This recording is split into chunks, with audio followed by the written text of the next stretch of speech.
Yeah, I can speak for that first. Basically the response has been very, very good. I know we've gotten like over at least 10,000 downloads. We have from our MySpace, we got like just like 3,000, 4,000, something like that. And then from like it was on Mixtape King. It got a lot. It got out there. We haven't even really started pushing it yet. So the response is definitely very well. We didn't necessarily, it wasn't necessarily dedicated to police brutality. Like, I'm not gonna lie, at the last minute we just kind of wanted to put something in there to give it some type of meaning, you know, because it was just a bunch of songs laying around that we had done for other people, for ourselves, that we were gonna put out, and then we were just like, you know, why put it to waste? Let's just put it together, ragtag, and we just kind of thought of the way, what order we should put it in, and then we wanted to put something on there to kind of make it relevant to what's going on right now, and relevant to what we're about. The New York is Burning can be taken in like a couple different ways, like, it's just basically saying that, you know, shit is getting real in New York. You know, it always has been, but, you know, with the Sean Bell situation, that was insane. That was insane. And then also, on the flip side, like, New York is burning, like, you know, people here are smoking weed, but I don't look at that as a negative thing, like, if you're doing it in a positive way, you know, and like analyzing what's going on.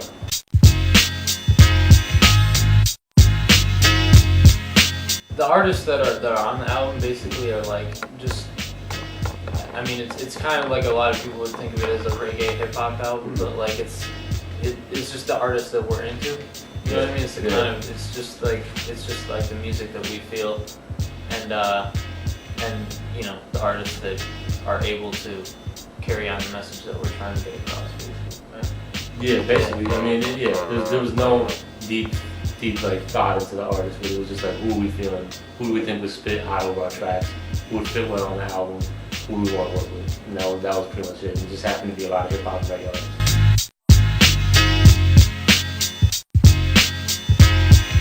I mean, I would say, to me, it's like right in the middle. I don't even really analyze it like that. You know what I mean? Because, you know, hip hop is kind of at its deathbed.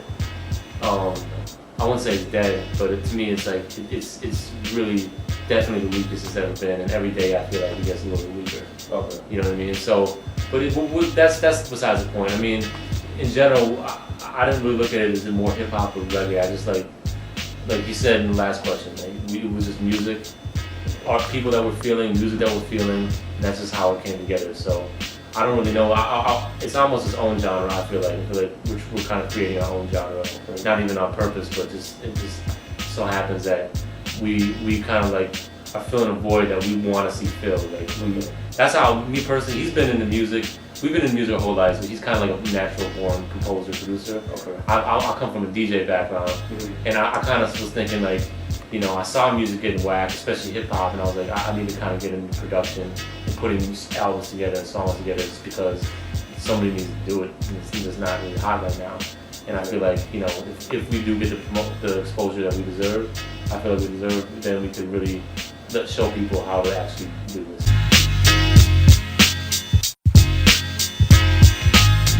Not really. Yeah, it's pretty. I mean, it's meant to be universal. Like it's meant to be listened to, and like you could come from anywhere in the world and still like. I mean, maybe there might be a little bit of our sound is kind of a little bit of a New York sound. We also do like just naturally. It sounds west. A lot of people say the album itself it sounds very West Coast. Even though we're both from Minnesota, or we both grew up in Minnesota. Okay. But like if you look at the artists, man, Papoose, Saigon, and Tyler were the only ones from New York on the whole album. You know what I'm saying? All Oz is from the South. Yeah. But they're originally from New Jersey, and then they went to West Coast, but they're in the South now. Dead Prez is originally from Florida, and they both live in the South now. You know what I'm saying? Young Buck is from the South. Trey Songz is from the more so the South. So it's like we actually got more Southern artists than New York artists on the album.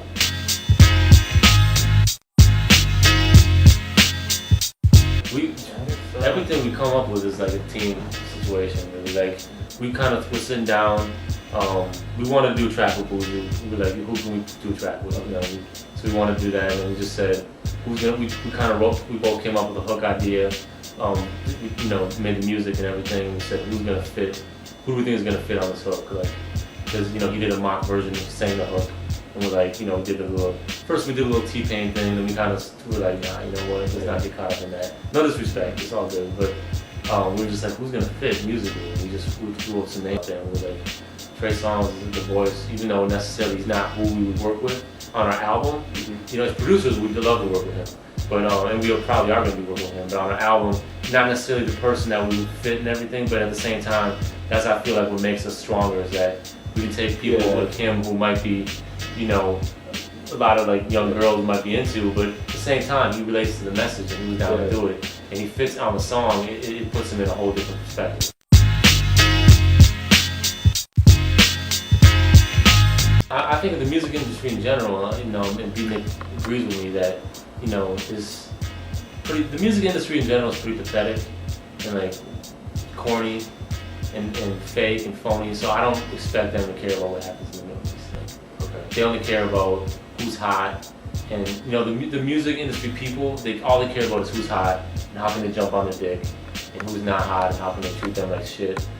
You know what I'm saying? And it's like if the Middle East becomes a hot issue, they probably would jump on it. It's not. So it's like we don't fit into the music industry. I can speak for myself and Beatnick. We're not music industry people at all. Never will be to the day that we die. Well, not like we're forced to deal with the clowns in the music business. Like we're forced to deal with it, but like it hurts my soul every day. There's artists like who are. You want to speak on it? Yeah, it's good. There's artists who are signed to major labels, and I wouldn't necessarily consider them industry people. There's people who are in the business who are just in it for different reasons, but the majority of the music industry is like real corny, real fake, you know, and that's one of the reasons why hip hop is so pathetic right now. Like, you know, every single song is about the same thing, and it's like, it's just, I'm not even knocking anybody. It's like I've accepted. I don't really care, but like, you know, not only that, the production is garbage. The songwriting is garbage, and we're really trying to, as a team, bring back, you know, substance and subject matter and putting together projects in production and songwriting.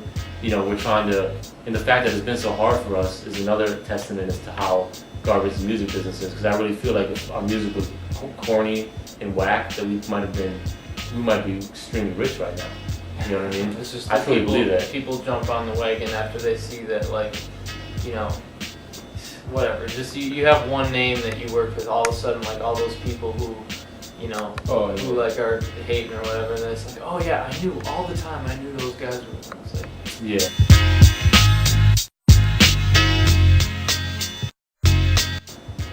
I was in high school actually when making beats. I went to this high school that was like specialized in recording, and I was making a lot of shit, you know, and like I guess I was more probably a crate digger type. I mean, I still played a lot of you know instruments at first, but you know, and I was just trying to get beats out there, you know, like everywhere that I could basically, and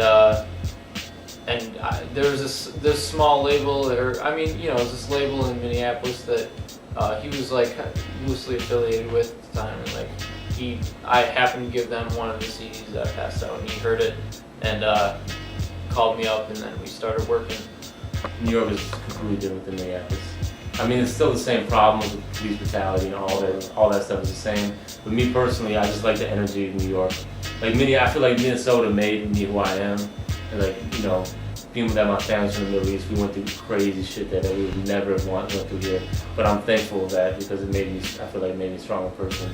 But New York, I love Minnesota. That's where I'm from. Like, and I got people in my family out there. I'll never visit. But as far as like just living and stuff, I love New York. Just the energy. There's no place like it. The album features Young Buck, Trey Songz, Buju Banton, Sizzla, Talib Kweli, Papoose, Cardinal Fishel, Saigon, Dead Prez, Capleton Luciano, Black Ice from HBO Def Poetry Jam, Suhair Ahmad from HBO Def Poet Jam, Rock Iron Science from Dilated, Outlaws, Cashville, who else, man? Reggae legend Anthony B, Busy Signal, new reggae artist John Melody. That's pretty much it that I hope I said everybody. The album comes out July 29th. BP Records, distributed by Universal. Features our own production. Whose World Is This is the title. Basically, Whose World Is This is like a question. When you ask, you know, when you listeners supposed to listen to it all the way through and then kind of have their own answer. Okay. You know what I'm saying? It comes with a DVD. the album comes with the CD comes with the DVD with it that has like basically the DVD is like a visual version of the album. Like, it's mostly me talking with the artist and also talking with Beatnick, you know, about the production side of things, and then me talking with the artist about why they decided to get down on the album. I go to Jamaica. There's like footage of me with Kingston, Capleton, Sizzla, Luciano, and that's pretty much it.